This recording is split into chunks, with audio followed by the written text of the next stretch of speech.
Imagine this. You're getting your crew ready for another banger service.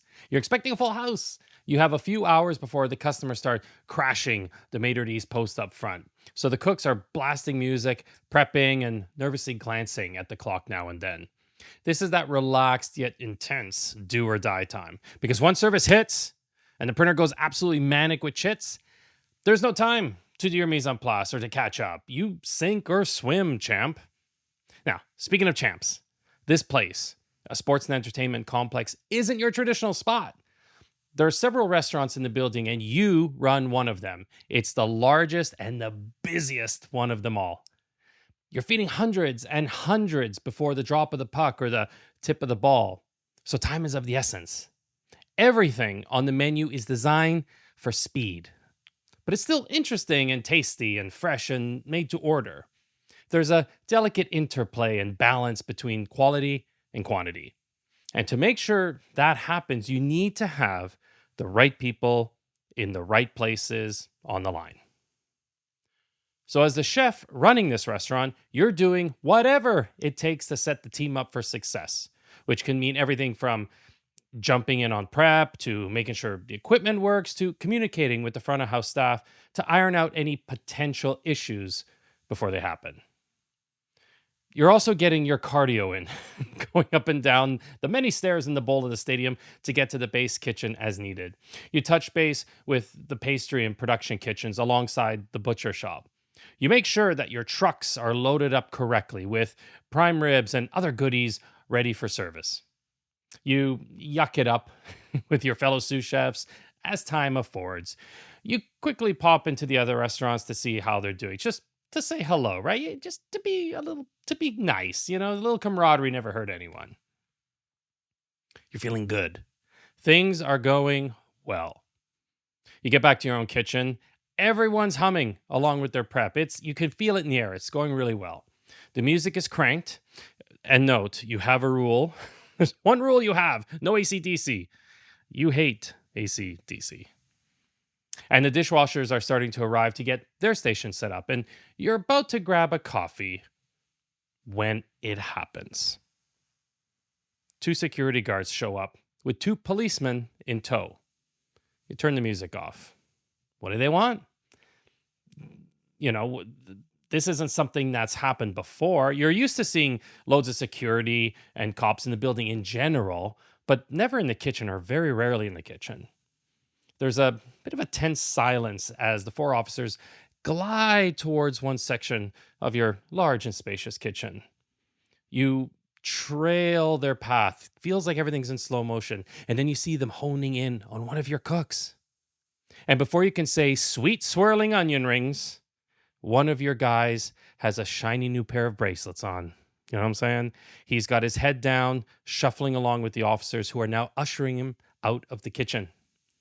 You and your crew can only stare as the only sound that fills the air is the loud hum of the exhaust hoods and the occasional sharp inhalation from the befuddled and flummoxed cooks.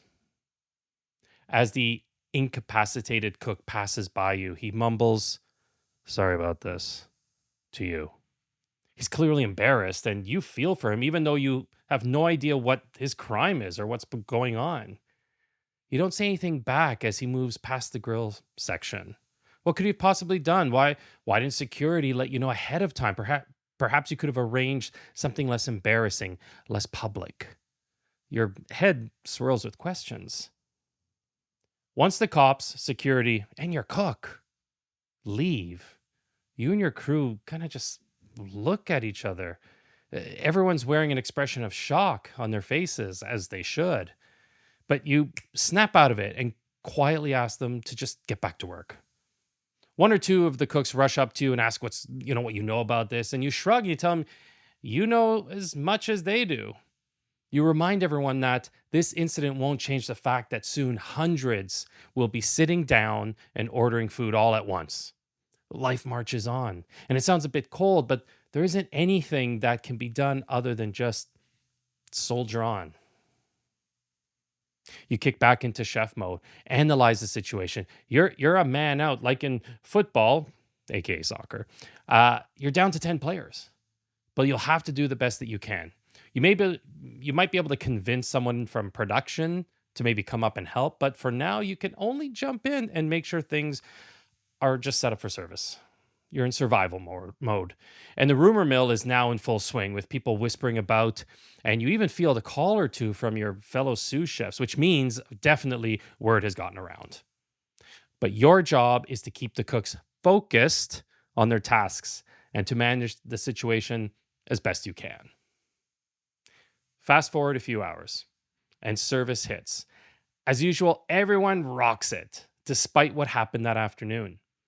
You get the kitchen a round of drinks to reward them. All as good as it can get, given the circumstances.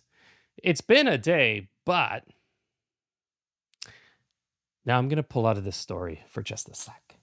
You might think, oh, wow, that was kind of wild. It's not every day that someone gets arrested at your place of work. And yeah, I can say that in my 25 plus years in the kitchen, that's the only time I can remember that I've seen someone get cuffed and shame marched out the door. But this is not where the story ends. If we stopped here, we could have talked about the perils of gossip or the importance of integrity, of overcoming adversity. But this isn't that episode. Things definitely took a bit of an interesting turn. Okay, we'll get back to that. So you get a call from the chef. He wants to see you in the office pronto. You figured that he'd want to chat at some point about this, as you reckoned he would have heard about this and known about it. So it comes as no surprise, really, that he's asking for you. So you let the cooks know that, hey, you're off to the base kitchen, and thank them again for a great service and how they helped one another out and just really rocked it.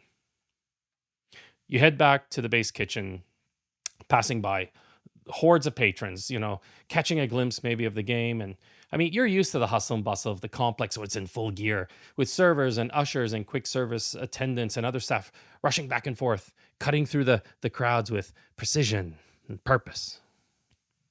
You get to the executive chef's office, and waiting with him is the head of security. You're a little surprised, but not really, given the situation. You exchange pleasantries. You've seen him around before, and then they close the door. Then it begins. So you're obviously aware of what happened today. The head of security, Nick, starts off. I'm very well aware of what went down, you reply. What did he do? You follow up with. Nick shifts in his seat and moves closer to you. I was hoping you could tell me, actually, he replies. And you're like, what? In your head. What's he going on about? You give him a raised eyebrow kind of look and just say, I don't follow, you say. And you truly don't. I mean, what's this cat on about? He didn't talk to you about what he was doing? You take a moment to think if there was anything that the cook might have said or done to raise your suspicion, but nothing comes to mind. You look at the chef who's glancing at his watch. Nothing. I don't know what he did, but certainly he didn't keep me in the loop, you reply. You're wondering what's really going on here, and you take your hat off. It's getting a bit warm. Nick gives you the stare down. Are you sure about that, he asks.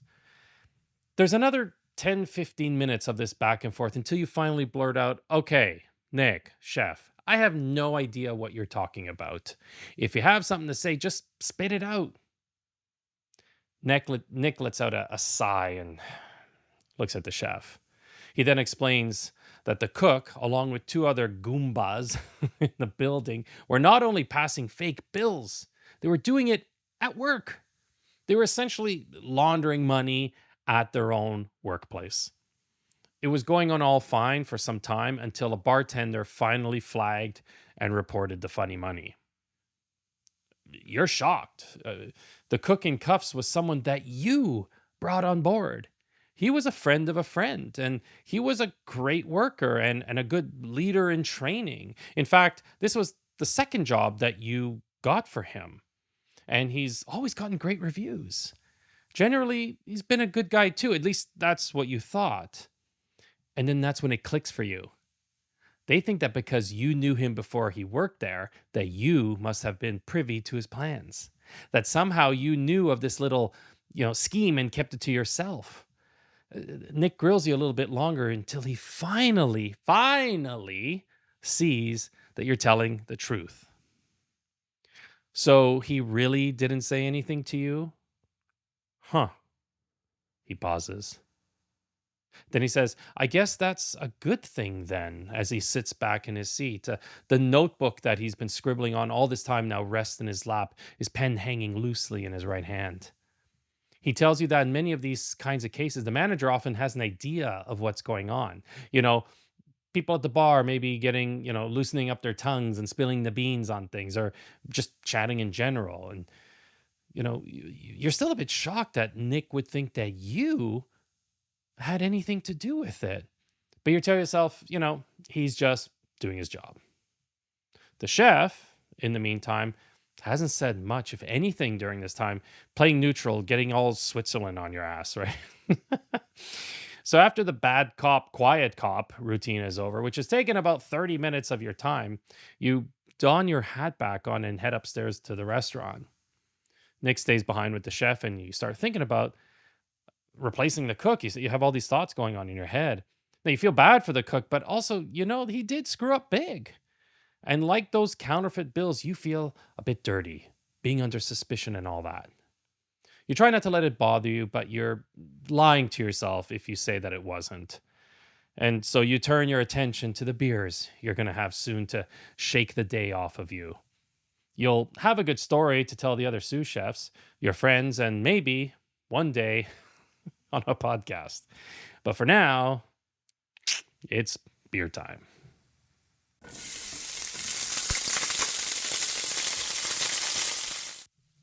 Now, obviously, that was yours truly in that situation. It was an interesting day, to say the least. What I would say is that they really got me in the second half. I mean, I was able to handle losing a cook, even if it was with a police escort. I've lost cooks for many other reasons, but being let out in cuffs was a new one. But what I struggled with was the shadow of mistrust that was cast over me. My ego was like, whoa, don't you know, like I'm a good guy here? Which was laughably debatable at the time because I wasn't exactly a knight in shining armor back in those days. When I look back now, I can see they were just trying to contain the situation and make sure that there was no other energetic leaks, so to speak, and, to tie up all the loose ends. And I was a potential loose end. I truly had no clue as to what was going on with the counterfeiting. I really didn't. I didn't dabble into everyone's personal lives. I had little interest and even less time.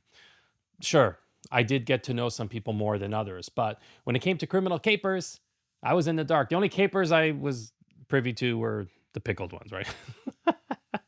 I mean, why would they tell me about that kind of thing in the first place? Was it common to tell your boss about your law breaking schemes? And just because I knew the cook from before, it didn't mean we're like, mobsters who knew each other since we were both Bambinos in the Bronx. We didn't have a brotherhood blood oath of any kind. I just knew him, but I didn't know him, you know? And as an aside, this is not to judge him in any way, because the story really isn't about this guy, but the situation he created and the questions that it brought up for me, which I think will be really useful for you. I mean, we all make mistakes. We do. And believe me, like I said a moment ago, I wasn't exactly wearing a white hat. Well, chef's hats are generally white, but you know what I mean? I'm just talking metaphorically here. Nor was I a black hat. I was more like, I had a hat color that was kind of like battleship gray.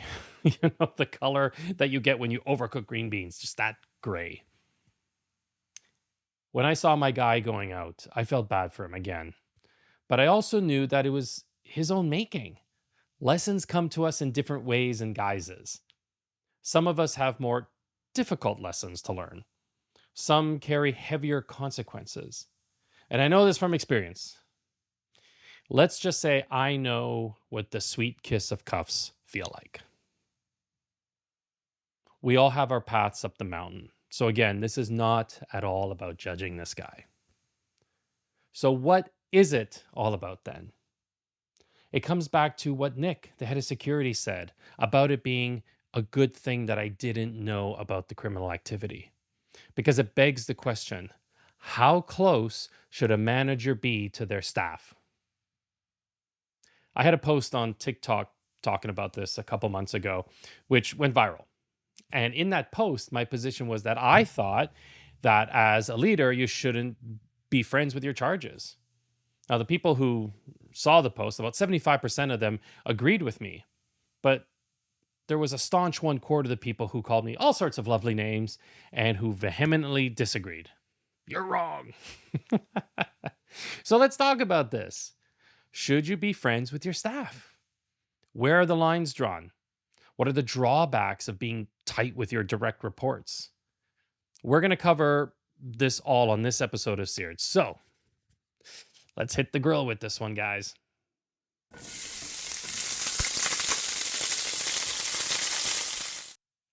I'm going to jump right into this. I still think that one should not be friends with their staff. You can immediately agree or disagree. That's fine. Your mileage may vary. And when I shared that TikTok post, one comment I got kind of over and over again was, well, I was great friends with my boss and we got the work done and we were professional, so you're wrong. And again, that's fine. If you've been able to do that, super cool. Crack on. I'm not stopping you from being buddies with your boss, but it has potential downfalls, which I'm definitely going to get into. And let me share just really briefly my own experience with this. I've gone down the route, or sometimes you call it route. I don't know, whatever. I'm Canadian, I say route. We go down the route of trying to be pals. I tried to be pals with my staff, mostly because I wanted to be liked and thought that by being best of buddies, we would also be cool with, they'd be cool with what I asked for at work. But what I found was that it only complicated things. My biggest lessons over the years was seeing how those others, like myself, who were too tight with their posse, struggled the most in trying to get their team to produce at a high level, maybe even just like a general level, let alone a high level. I mean, I would hang out for drinks and let them in on insider information or share my own fears, and maybe even badmouth a fellow staff member, et cetera, et cetera. Then I would wonder, of course, why later they weren't performing the way that I was expecting and wanting. It took me a bit of time to see that this way wasn't working. And not only was it not working, but I was doing it for the wrong reasons. I wanted to be seen as cool and hip and, one of the gang, etc. And that's not what leadership is about. Leadership is many things, but first and foremost is results.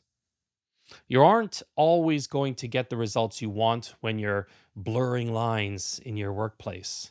Now, again, many of you here may be in the fruitful position where you and the other person or persons, whether they're the boss or the subordinates, are not only super productive at work, but you have fun at and outside of work, and there haven't been any bumps in the road.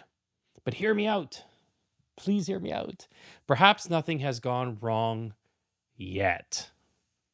And maybe you'll both go out in a blaze of glory like Thelma and Louise, and maybe I'm full of it, but just know this. It only takes one incident to have your friendship strained, your work relationship soured, and your team losing your trust.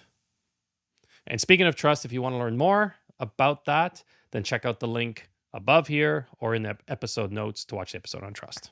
Just a little, just shelling out a little story here. Just one simple point to make before I dive in.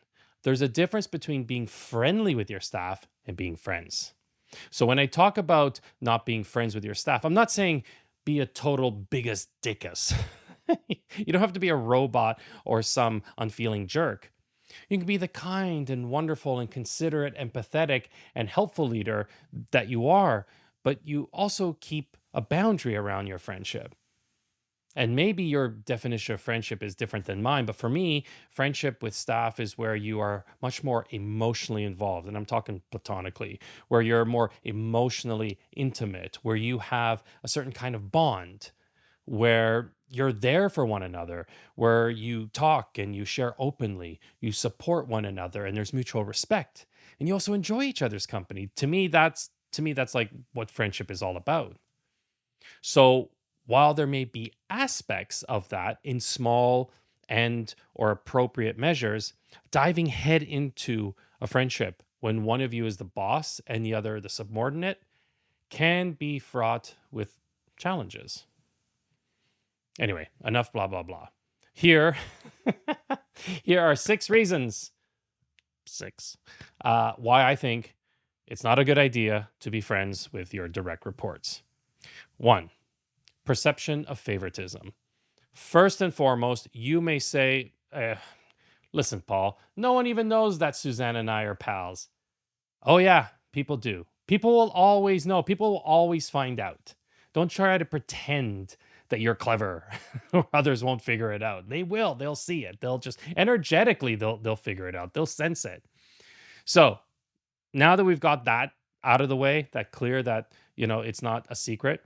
When you're friends with a staff member, people are going to assume that you favor your buddy, even if you're being completely objective and professional. And this is not about the truth here, guys. It's not about it's not about the truth. It's about perception, right? So, one example, in another place I worked, I was asked if I wanted a company phone, and I said no. Now, why would I say no? Like, I get to check all my emails, and here's the thing: when I'm at the elevator with all the other cooks ready to go up to the kitchen, they're going to see me on my phone. Now, I may be doing official company business. What they see is me on my phone and assuming I'm on Facebook or Snapchat or whatever it is. I can even go around and say, guys, but look, no, no, no. They've already made up their minds. It's perception. It has nothing to do with truth because they create their own truth, right? So going back to, being friends with someone, if that person gets a promotion or raise, your buddy, no matter if you had nothing to do with it, like other people made the decision, it will still be seen as you favoring them. And this can bring in resentment. This can bring in lack of trust and a sense of the deck being stacked against everyone else who's not your buddy. It can unbalance the team in many ways. So the antidote to this, to all of these points, is don't be friends with members of your team. Second point, shift in power dynamic. Friendship is based on the idea of equality. Like you both meet at the same level field, the same level playing field. Sorry. So when you're in the leadership position, it's no longer equal. It's not meant to be equal. The power dynamic has shifted, and in doing so, there's an unspoken gap between the two of you.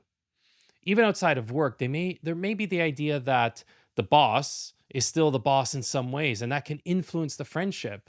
And I've seen this happen so many times. And what ends up happening often is that the employee ends up unconsciously deferring to their boss/friend in a lot of decisions that can also disrupt their friendship or invite resentment. You know what I mean? So you're going out for a lunch or dinner, and it's like, where you want to go? Oh, and they'll defer to the boss in many ways because in some way that gap still exists. That power, inequality still exists. And it's hard to break that out as much as people try to break it out. Some people can, but it's very challenging too. All right. 3, challenges with feedback and criticism. When your friends off the field, so to speak, it may be a challenge to give them feedback while at work because one of 3 things will happen, or all of them. A, you may hesitate to give helpful criticism because you don't want to hurt their feelings or dent the friendship. And you end up pulling your punches, which is actually doing them and your business a huge disservice. Like, how will this person learn and grow and improve without proper feedback? And this is improvement that can help the business or company and them as well. Pulling punches doesn't help anyone. Or B, the friend may get offended because they may feel that as a friend, it's getting personal in some way, right? Your words may carry extra weight because you care about them, and that may hurt more. Or C, that this is the one, and this is the one I saw the most, is that the boss will ride the friend even harder than necessary, and often in front of other people. They'll be more vocal and critical, and this is often because the boss wants to counteract any perceptions of favoritism. Remember the first point. And people often see through that, or they think they're having a fight. They've been fighting, right? Imagine having to do a year-end performance review when the employee is also one of your weekend warrior pals. It's really challenging to do that. 4, it hampers decision making.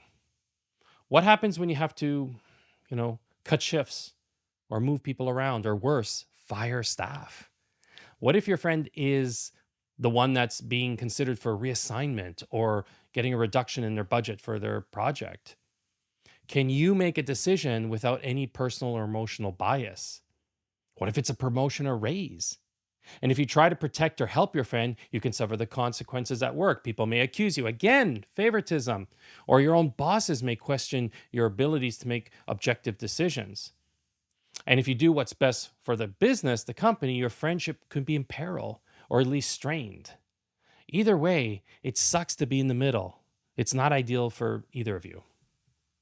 5. Breakups. Yes, they happen, of course.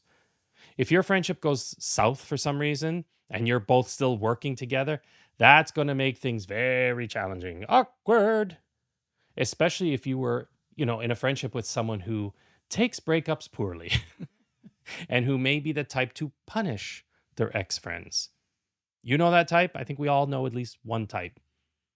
And this is where they may use private, personal, business information that you freely gave to them that during your friendship. They can use that to their advantage. When you break up with a friend, getting them to perform to a certain level at work may be difficult, or at the very least, again, awkward. When you're both bound in two different realms, so to speak, it can be great.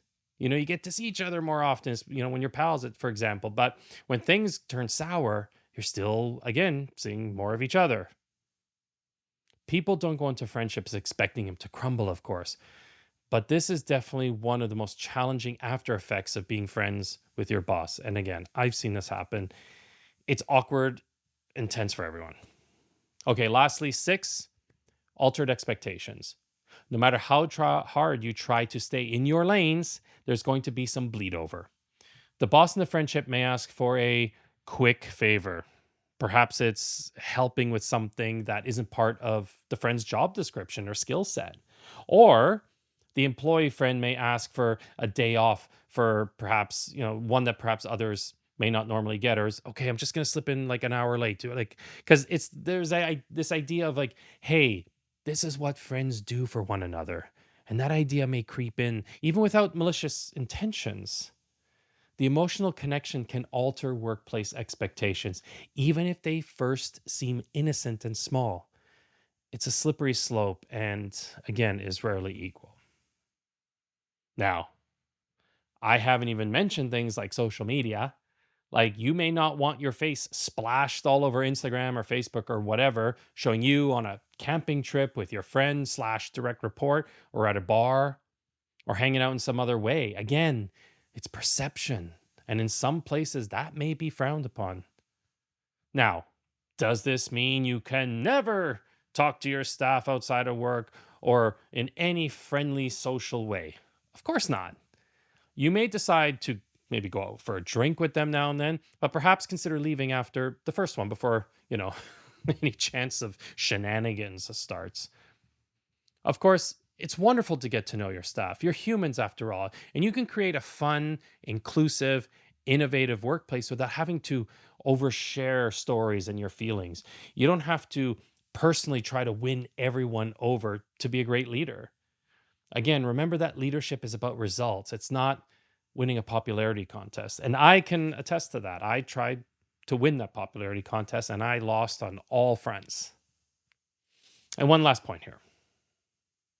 If you're the boss and you truly want to be friends with someone, remember that A, you're in a position of power, and that perhaps some of your staff will only go along with being friends because they feel pressured to. And B, it can be seen as inappropriate, invasive, and unwanted, especially if it's someone of the sex or gender you're attracted to. So it's important as a manager that you hold yourself to higher standards, especially when it comes to boundaries. If it somehow happens organically that you guys, become pals organically and both parties are cool with it, then yeah, tread lightly, go ahead. But still, again, be wary of the possible pitfalls. All right, let's wrap this up and I'll let you go.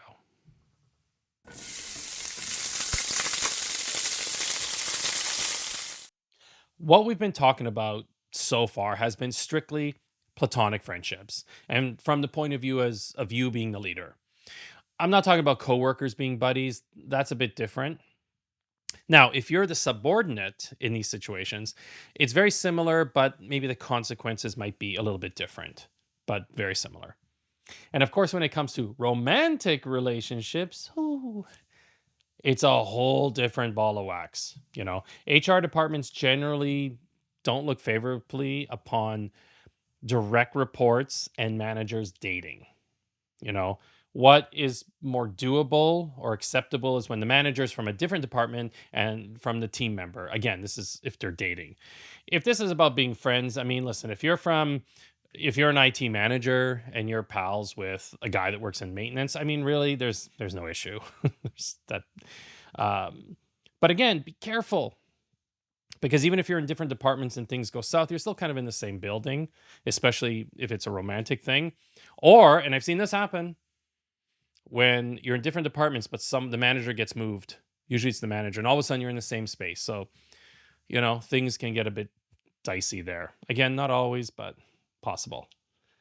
Also to consider the size of the business. If it's a tiny bakery with just you and one other person, then that's different than a large company with hundreds, if not thousands, of workers with a very structured org chart and rules and regulations. So again, there are some different factors to be investigated.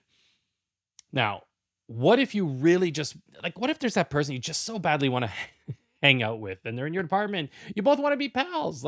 What can you do to make it as safe as possible? I'm just going to lay out some really quick ones here for you. One, make sure that you both have grounded emotional maturity, which means being able to manage your emotions when things get tough, because they will. Second, also to make sure that you're both transparent and honest in all areas, and that you can say no when it doesn't feel right or when it crosses a boundary. And also, third, understanding and being open to discuss the power dynamic that will naturally be there. It's going to be there. So if you can acknowledge it and talk about it, that's great. And fourth, and most importantly, set ground rules. Perhaps gossiping is off the table, or slagging coworkers or other managers, or private company business is something that is not up for discussion in any way.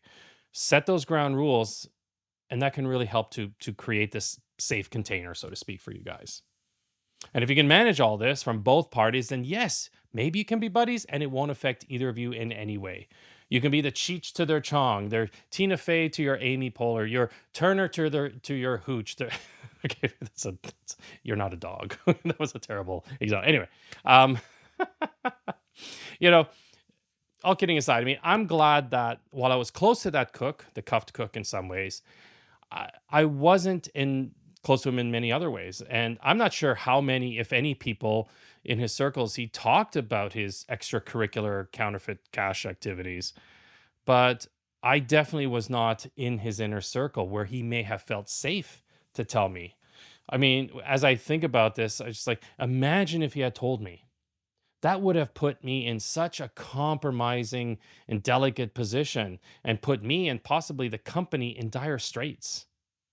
So knowing this, it makes total sense why Nick was so intent on finding out what I knew, because that could have caused all sorts of legal and criminal issues. So again, be friendly, but not friends. That's my motto. Back then, I learned that's my motto today. Do with it what you will, my friend. Either way, just be careful out there. All right, time to jet. Be a doll, will you? And please subscribe, comment, like, and hit the bell for notifications. That would be ever so supercalifragilistic of you. You'd be in my heart forever. And if you have a moment, please swing by www.therealpaulsilva.com to learn more about how I can help you expand your powerful and creative self-leadership so that you can rock the Casbah. I have one-on-one spots open for coaching available right now. All right. Time to wipe down, shut down, and wind down. Kitchen's closed. Now scram!